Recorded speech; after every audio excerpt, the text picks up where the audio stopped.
Hello നമസ്കാരം. സന്തോഷ്. കേരള നിയമസഭാ തെരഞ്ഞെടുപ്പിൻ്റെ BJPയുടെ NDAയുടെ തെരഞ്ഞെടുപ്പ് പ്രചാരണ പരിപാടികൾ തുടരുന്നു. ഏപ്രിൽ 4 ഇന്ത്യൻ പ്രധാനമന്ത്രി നരേന്ദ്രമോദി കേരളത്തിൽ. മാർച്ച് 29 പ്രധാനമന്ത്രി കേരളത്തിലെ പാലക്കാട്, തൃശ്ശൂർ ജില്ലകളിലെത്തുകയും പ്രസംഗവും റോഡ് ഷോയും.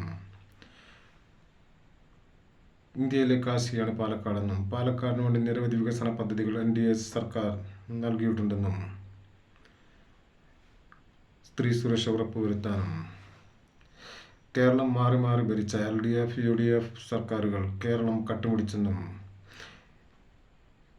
കേരളത്തിലെ A ക്ലാസ് മണ്ഡലങ്ങളിലെ BJPയുടെ സ്ഥാനാർത്ഥികളെ വിജയിപ്പിക്കുവാനും BJP കേരള നിയമസഭയിൽ അധികാരത്തിലെത്തിയാൽ കൊള്ളക്കാർക്കെതിരെ അന്വേഷണം ഉണ്ടാകുമെന്നും ഇന്ത്യൻ പ്രധാനമന്ത്രി നരേന്ദ്രമോദി.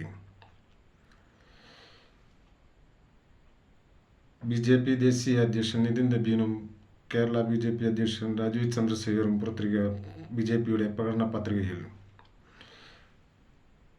സാമൂഹ്യക്ഷേമ പെൻഷൻ 3000 രൂപയായി ഉയർത്തുമെന്നും 2500 രൂപ ഭക്ഷ്യസുരക്ഷാ പദ്ധതി പാവപ്പെട്ട കുടുംബങ്ങൾക്കായി, 2 LPG ഗ്യാസ് സിലിണ്ടർ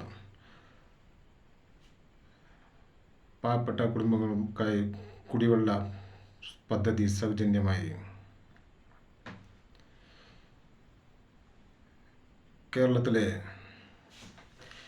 LDF സർക്കാർ തെരഞ്ഞെടുപ്പിനെ നേരിടുമ്പോൾ മുഖ്യമന്ത്രി പിണറായി വിജയൻ്റെ നേതൃത്വത്തിൽ 10 വർഷം തുടർച്ചയായി നടത്തിയ വികസന പ്രവർത്തനങ്ങൾ, കിഫ്ബി വഴി 1 ലക്ഷം കോടിക്ക് മുകളിൽ നടത്തിയ വികസന പദ്ധതികൾ, റോഡുകൾ, പാലങ്ങൾ, വീടുകൾ, തുരങ്കങ്ങൾ, ചെറുകിട വ്യവസായങ്ങൾ, കേരളത്തിൽ സഹകരണ നിക്ഷേപം വർദ്ധിപ്പിക്കുകയും വിദ്യാഭ്യാസ സ്ഥാപനങ്ങളുടെ സൗകര്യങ്ങൾ വർദ്ധിപ്പിക്കുകയും കേരളത്തിലേക്ക് തടസ്സമില്ലാതെ വൈദ്യുതി എത്തിക്കുന്നതിനും ഏറ്റവും കൂടുതൽ തൊഴിൽ നൽകിയ സംസ്ഥാനമായി കേരളം മാറിയെന്നും പിണറായി വിജയൻ്റെ നേതൃത്വത്തിലുള്ള സർക്കാർ തെരഞ്ഞെടുപ്പിനെ നേരിടുമ്പോൾ നിലവിലെ മന്ത്രിമാരും MLAമാരും മത്സരരംഗത്ത്.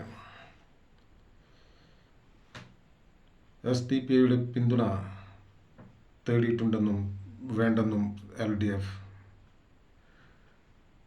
ആശയക്കുഴപ്പങ്ങൾ തുടരുന്നു. UDF ടീം തെരഞ്ഞെടുപ്പിനെ നേരിടുമ്പോൾ പ്രതിപക്ഷ നേതാവ് VD സതീശൻ്റെ നേതൃത്വത്തിലുള്ള MPമാർക്ക് സീറ്റ് നൽകാതെ കേരളത്തിൽ UDF അധികാരത്തിലെത്തിയാൽ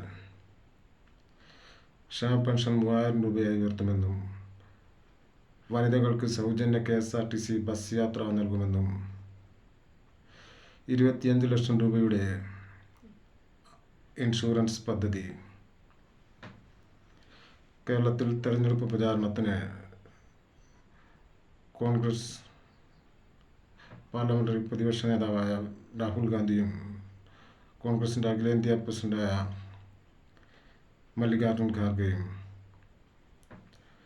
ഏപ്രിൽ 9